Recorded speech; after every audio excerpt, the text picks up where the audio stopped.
How to find longitude and latitude on Google Maps. Hello everyone, welcome back to our channel, and in this video I'm going to show you how you will be able to find longitude and latitude on Google Maps.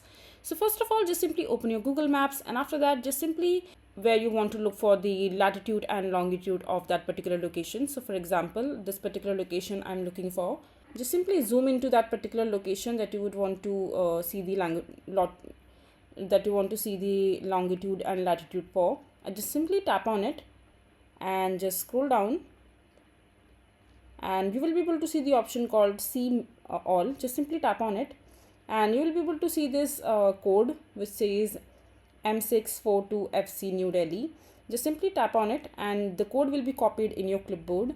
And after that, whenever you are looking for this particular location and you have forgotten the name, just simply open the Google Maps, and after that just simply on the search bar, just search for this particular code that you have just copied, and when you will look for it, you will redirect it to this particular location that you have searched for earlier through the longitude and latitude code that you have just copied.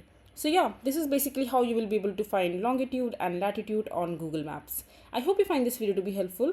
So that is it for this video. If you find this video to be helpful, make sure to hit that like button and don't forget to subscribe to our channel for more such informative videos, and I'll see you the next time.